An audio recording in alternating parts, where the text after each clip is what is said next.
Belum terlambat untuk saya ucapkan Merry Christmas ya. Karena pas 25 Desember saya tidak ada di Sidoarjo.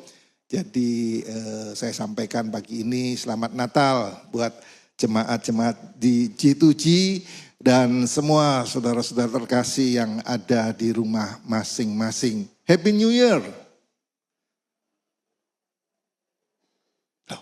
Gremeng semua saudara. Haleluya ya. Selamat tahun baru juga di tahun 2026. Berapa banyak saudara yang mengikuti ibadah All and New? Yang gak ikut aja yang angkat tangan saudara ya. Haleluya. Saudara, saya ingin mereview apa yang saya sampaikan pada malam tahun baru All and New. Ya, kita ada di tahun the year of God appointed time ya. Tahun yang ditentukan Tuhan untuk kita poised to rise. Ya, jadi poised to rise ini bukan hanya slogan saudara ya. Tapi saya rindu itu menjadi satu kekuatan, satu dorongan, satu semangat ya. Satu rema buat kita bahwa tahun ini kita siap untuk bangkit. Amin ya. Jadi ini tahun yang ditentukan Tuhan untuk saudara dan saya bangkit saudara. Apapun keadaanmu saat ini firman Tuhan berkata, siapa tahu gitu ya. Siapa tahu mungkin justru saat yang seperti ini engkau akan beroleh kedudukan ya. Ester pasal yang keempat ayat 14 ya.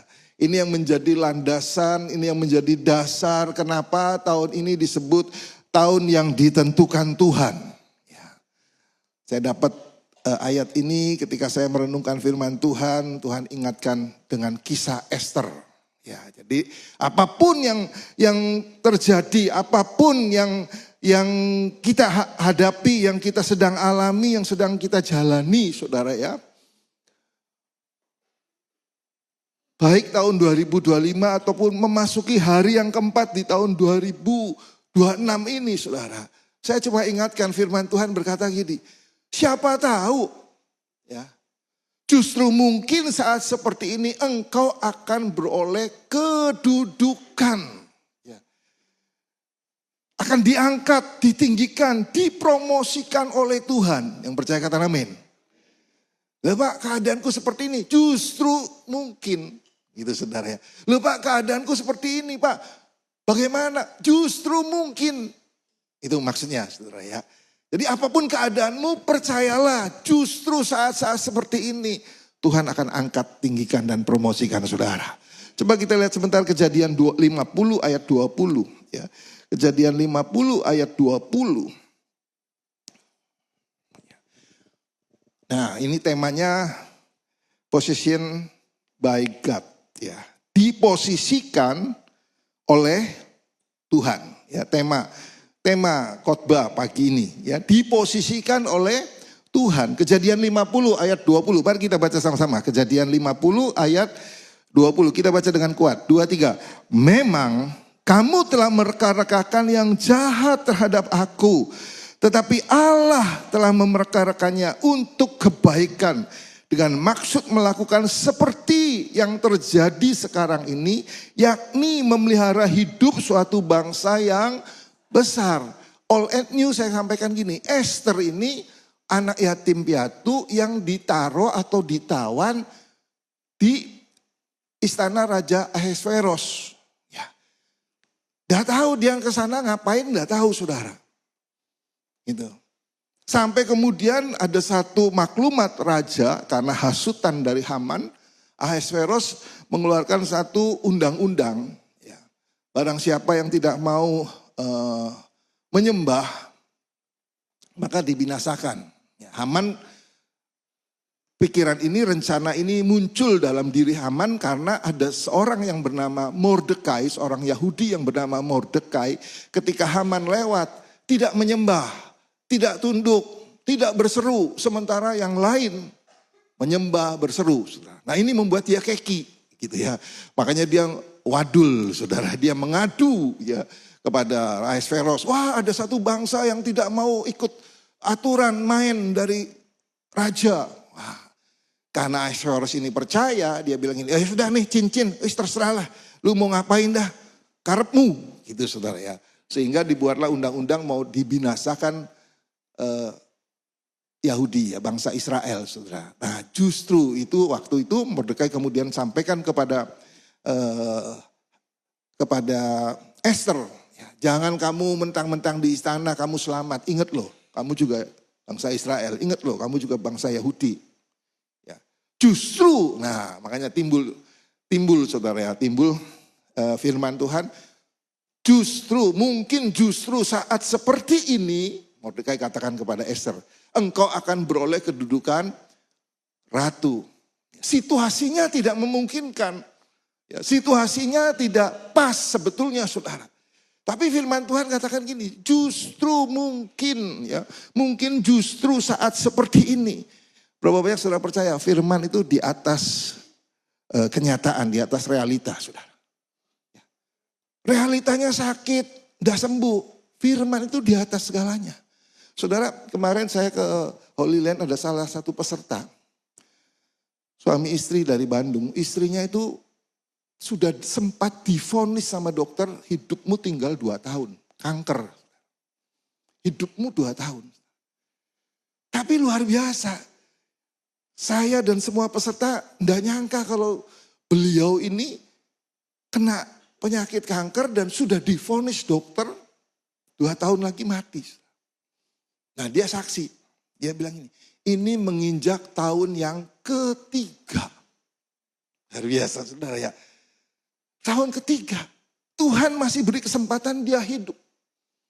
Nah kita semua bertanya, Bu bagaimana? Ya sudah, berserah, berdamai dengan diri sendiri. Dia tidak mau larut dengan kesedihan, dia nggak mau larut dengan sakit yang diderita, tapi dia berdamai saudara. Dia bilang, ya sudah Tuhan, kalau memang saya harus terima sakit, ya kasih kekuatan untuk saya menghadapinya. Jadi dalam perjalanan ke sana pun dia masih kemo, saudara. Kemo dengan minum obat ya, masih kemo. Saudara. Wah sepanjang jalan tuh mimisan saudara, keluar darah. Tidak hanya mimisan darah sedikit, gelejeran saudara sampai tisu itu banyak. Keluar. Tapi sehat saudara. Sehat. Nah, dia bilang, kita tanya bagaimana rahasianya. Dia bilang, ya sudah hadapi. Lakukan yang baik. Lakukan yang baik. Tuhan suruh apa, dia kerjakan. Tuhan suruh dia bangun gereja, dia bangunkan gereja.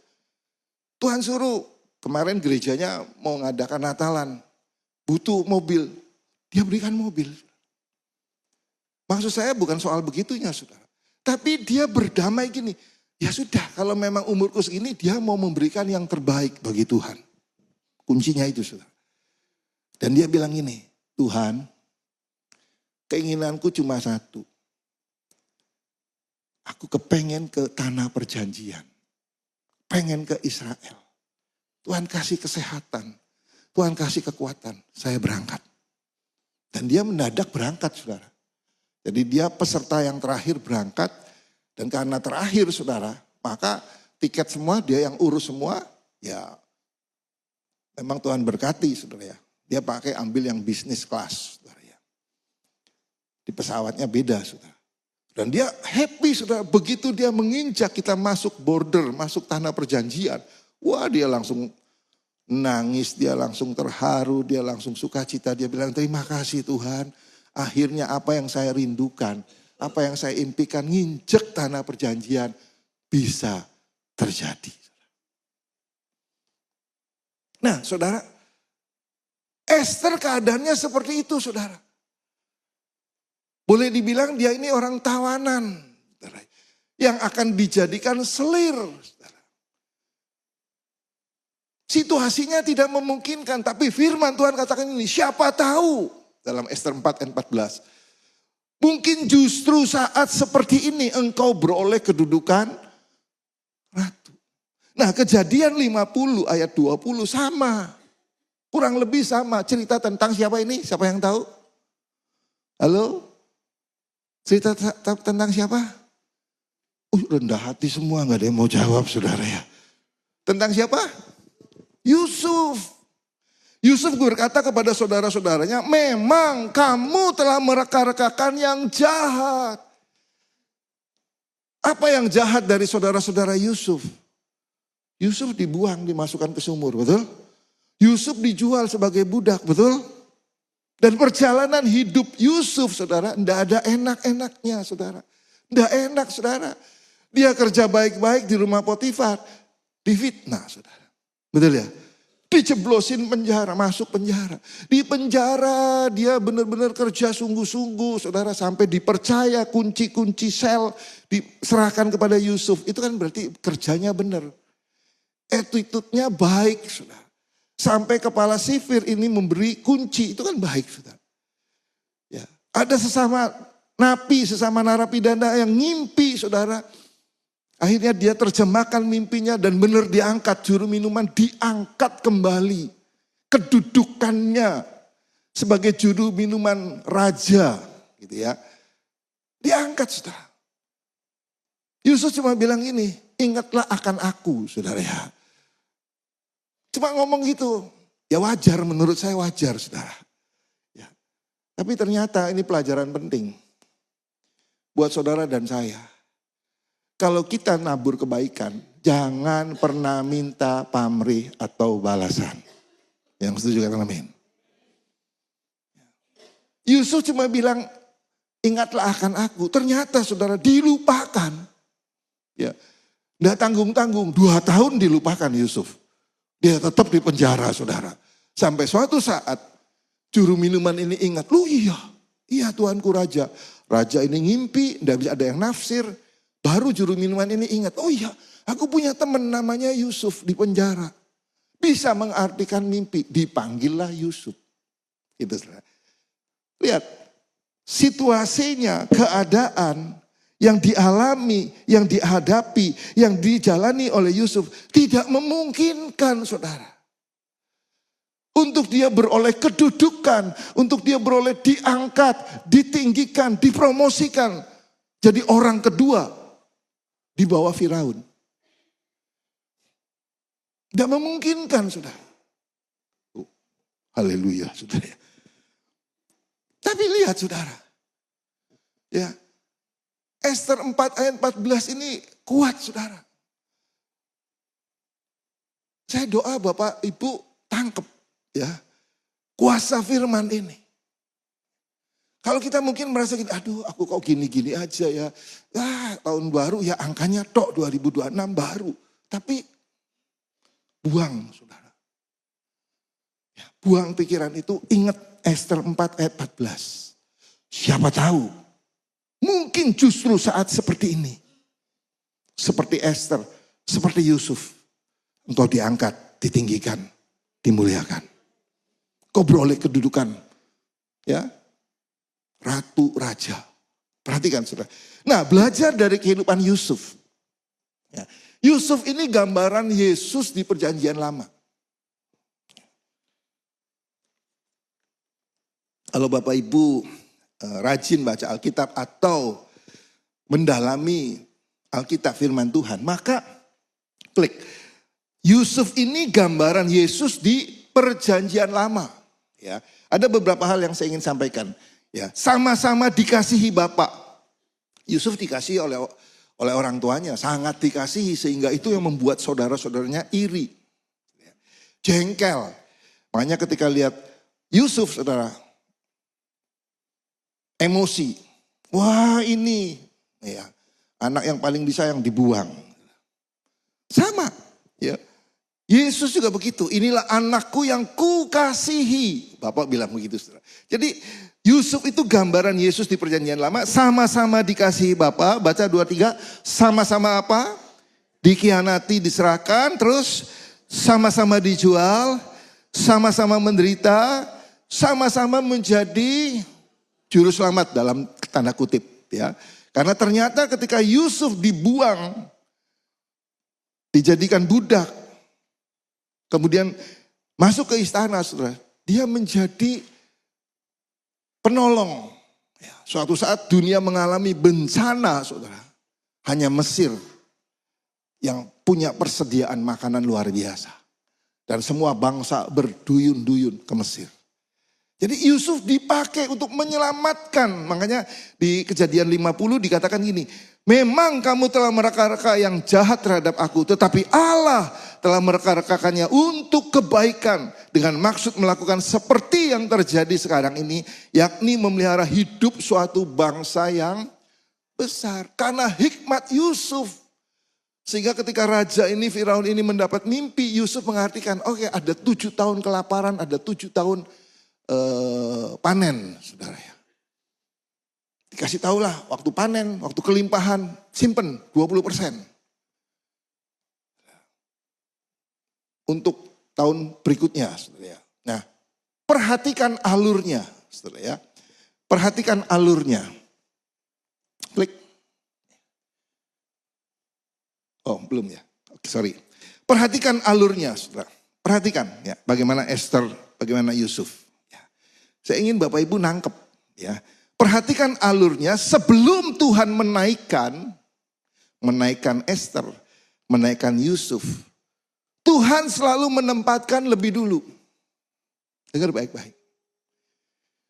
Bukan Tuhan tidak bisa sekonyong-konyong angkat saudara dan saya, enggak. Tapi kalau kita lihat kisah Esther, kisah Yusuf, maka ada alurnya saudara. Alurnya itu apa? Ditempatkan dulu. Esther ditempatkan dulu di istana. Ngapain Pak? Embuh. Oke, ditempatkan dulu. Yusuf ditempatkan dulu, dibuang ke sumur, di penjara, di istana. Gitu ya. Yesus tidak langsung dimuliakan. Ia lebih dulu setia di posisi yang Bapa berikan. Hidup sederhana, taat, tidak terlihat sampai waktunya genap. Kalau Bapak Ibu pelajari tentang Yesus, saudara.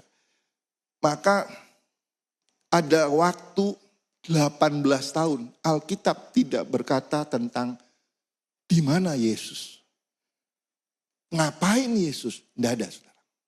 Catat ya, nanti baca di rumah. Saya bacakan buat saudara. Ya. Perhatikan, Lukas 2 ayat 42, tidak ada di sini. Lukas 2 ayat 42. Ketika Yesus telah berumur 12 tahun, pergilah mereka ke Yerusalem seperti yang lazim pada hari raya itu. Itu terakhir kali. Alkitab mencatat terakhir kali Yesus pada umur 12 tahun ke Bait Allah, ke Yerusalem. Setelah itu, Bapak Ibu bisa periksa Alkitab. Tidak ada lagi cerita Yesus. Umur 13, umur 14, sweet 17, umur 17. Tidak ada saudara. Tidak ada. Boleh cek. Nah, Yesus muncul lagi di Lukas 3 ayat 23. Lukas 3 ayat 23. Ketika Yesus memulai pekerjaannya, ia berumur kira-kira 30 tahun. Jadi ada kurun waktu berapa saudara? 18 tahun.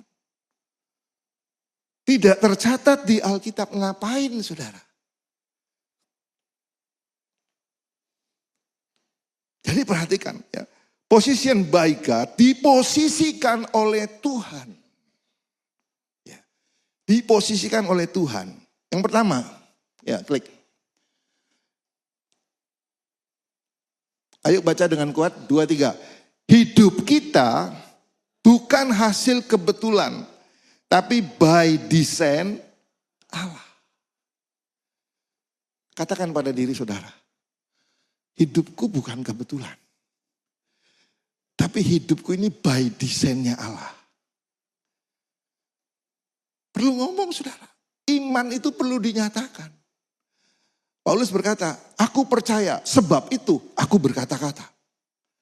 Nah kalau saudara berkata-kata, itu satu kekuatan.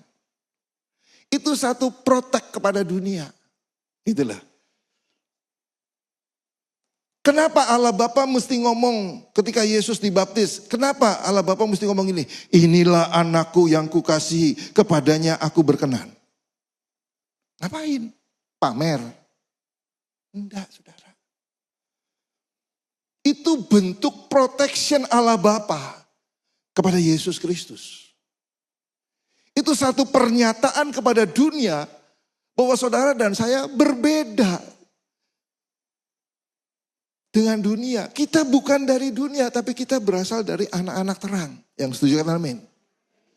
Makanya perlu declare, itu perlu saudara. Ya, jangan kebatinan, kekristenan itu bukan kebatinan saudara. Ya, kekristenan itu sesuatu yang harus diucapkan. Selalu harus diakui. Makanya katakan gini saudara. Ya, diposisikan oleh Tuhan itu saudara harus punya pengertian ini. Hidupku bukan hasil kebetulan tapi by design Allah. Ya, tidak semua orang berada di tempat yang ia inginkan. Makanya kan seringkali ini, aduh kalau boleh milih. Iya apa ya saudara? Tengok pasangan saudara, suami istri pasangannya. Bilang, aduh kalau boleh milih saudara ya. Jangan gegeran pulang dari sini, jangan gegeran saudara ya. Tapi kan kerap kali manusia kan sering kali begitu saudara. Ya toh? Rumput tetangga lebih hijau dari rumput kita saudara ya. Kita sering kali begitu. Tidak semua orang harus berada di tempat yang ia inginkan. Yang saudara dan saya inginkan.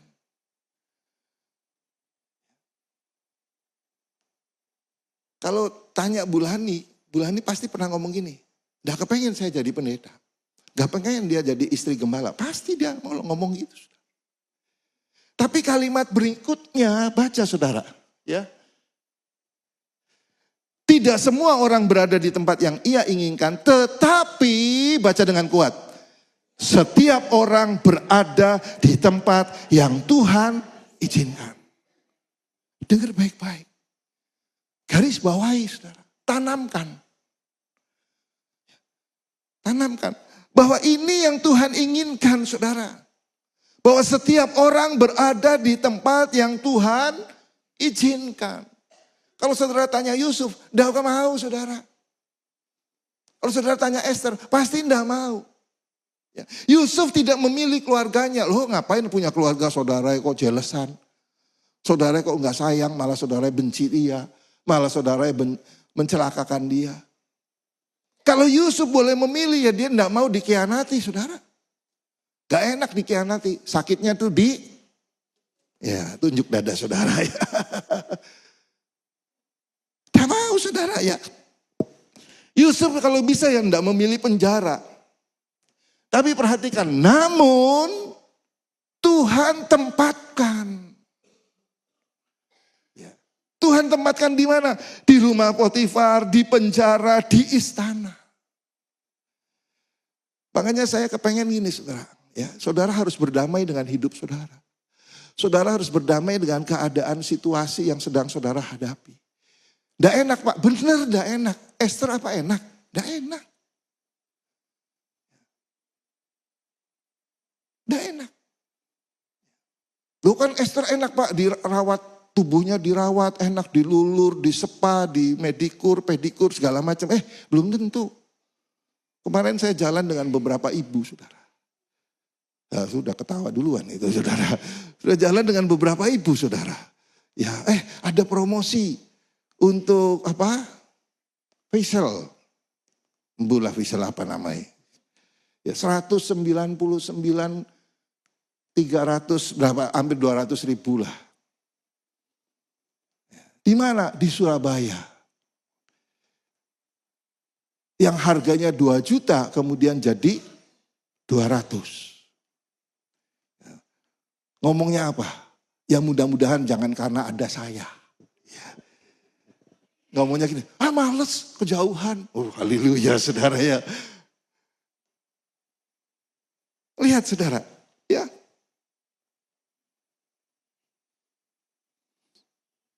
Seperti itu saudara. Esther Yusuf itu enggak enak. Hari ini mungkin saudara ngalami yang sama. Loh Pak enggak enak loh Pak. Enggak enak. Ya, begitu juga klik.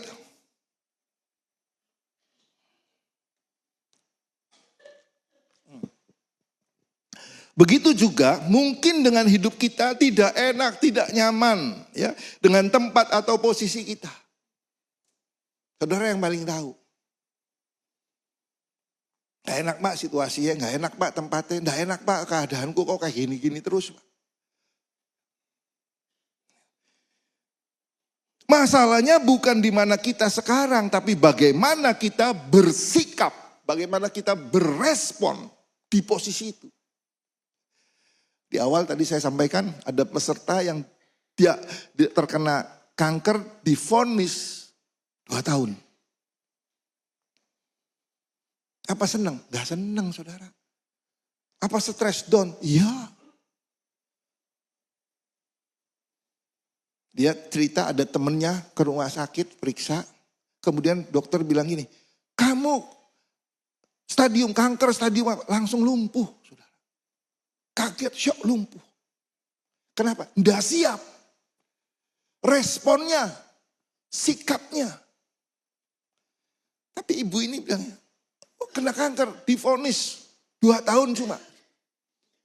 Responnya benar saudara. Ya sudah kalau memang harus begini ya dia jalani. Sikapnya benar. Ya. Di Alkitab ada seorang yang sakit 38 tahun di tepi kolam Bethesda. Yohanes 5 ayat yang ke-6.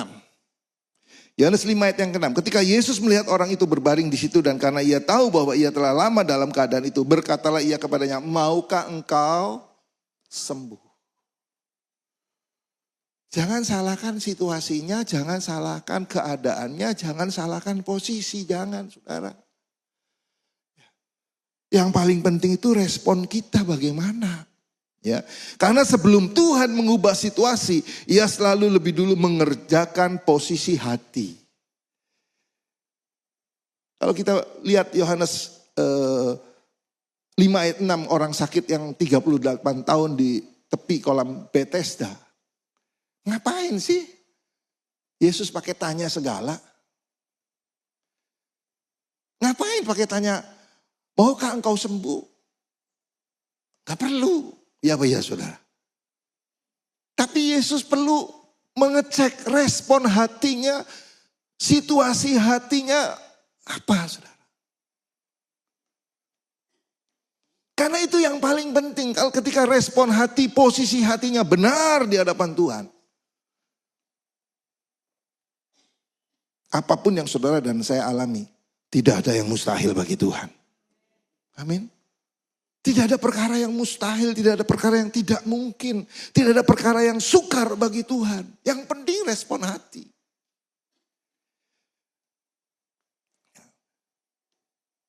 Remanya apa dari kisah ini, dari pelajaran pertama ini? Ayo kita baca sama-sama, 2, 3, apa? Apa yang terlihat, baca dengan kuat, 2, 3.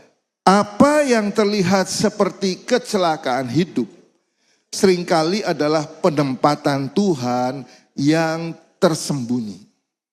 Tuhan tidak menghapus proses Yusuf, tapi mengubah tempat itu menjadi pintu rencana. Doa yang sama buat saudara dan saya. Apapun yang saudara alami, itu pintu rencana Tuhan buat promosi saudara. Yang kedua, position by God, diposisikan oleh Tuhan, itu bicara tentang Tuhan bekerja melalui placement, bukan hanya achievement. Tuhan bekerja melalui penempatan, bukan pencapaian. Dunia selalu kejar pencapaian. Iya Pak ya. Saya berapa kali diundang oleh perusahaan. Tiap kali awal tahun pasti saya diundang. Pak, achievement saya, achievement kita tahun ini bla bla bla bla bla. Salah? Enggak salah saudara. Tapi di mata Tuhan bukan achievement, bukan pencapaian yang penting. Yang penting adalah penempatan.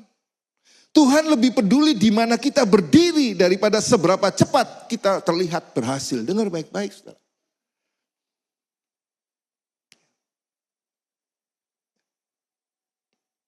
Tuhan menilai kesetiaan di posisi bukan dari popularitas, dari hasil. Dia bekerja melalui orang yang setia di posisi yang tidak ideal. Nah, seringkali kan kita keliru, saudara. Seringkali kan kita salah. Kita ngerasa enggak enak, pindah. Oh kita nggak mencapai hasil, oh berarti bukan di sini tempatnya, pindah. Pindah-pindah terus, saudara. Saudara tahu apa bedanya pohon tanaman yang ditanam di pot dengan tanaman yang ditanam di tanah? Apa bedanya, saudara? Pertumbuhannya tidak sama, iya Pak ya saudara? Ya benar tumbuh, ya benar hidup. Tapi pertumbuhannya tidak sama, saudara. Begitu juga dalam hidup saudara dan saya. Di mana Tuhan tempatkan hari ini, percayalah Tuhan pasti kasih kemampuan. Apapun itu, Tuhan pasti kasih kemampuan. Karena di mata Tuhan bukan pencapaian, bukan saudara. Saya sering kali saudara, ini saya cerita apa adanya, saya juga manusia saudara ya. Saya juga masih darah dan daging saudara. Ya kadang-kadang saya saya melihat beberapa rekan, beberapa hamba Tuhan kok lebih enak ya, diberkati. Ya, kemarin saya Natalan dengan BPT Jatim saudara, dengan salah satu hamba Tuhan sekamar cerita, waduh enak saudara. Ya memang saudara ya, kalau cerita itu kan kadang-kadang mikirnya gini, kok berkat, kok duit toh, ya memang nggak ada lagi yang diceritakan apa saudara. Ya kadang-kadang cerita gini, wah aku butuh duit tiba-tiba transfer, ada yang transfer sekian. Aku butuh apa, dikirim begini, dikirim. Loh cek enake gitu saudara ya. Kadang-kadang kan mikir begitu, cek enake.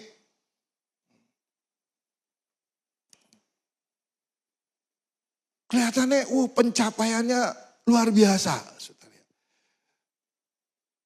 Tapi lewat firman Tuhan ini saya ditegur ya, saya dicelikkan mata hati. Bukan achievement, bukan pencapaian yang penting di mata Tuhan. Tapi kesetiaan Anda di posisi di mana Tuhan tempatkan.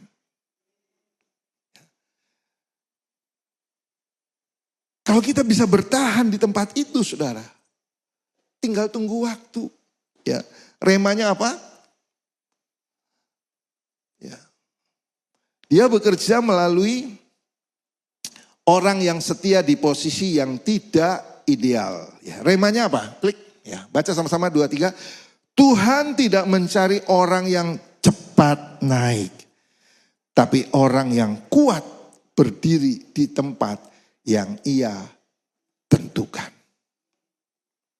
Itu yang diperhitungkan oleh Tuhan. Saya nggak perpanjang firman Tuhan. Ya. Biar ini menjadi kekuatan rema buat saudara dan saya. Apapun yang sedang kita alami.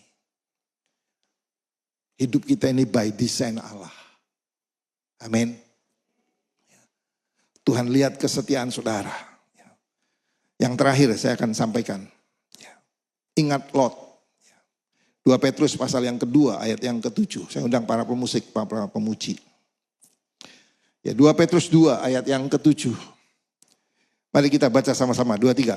Tetapi ia menyelamatkan Lot, orang yang benar, yang terus menerus menderita oleh cara hidup orang-orang yang tidak mengenal hukum dan yang hanya mengikuti hawa nafsu mereka saja.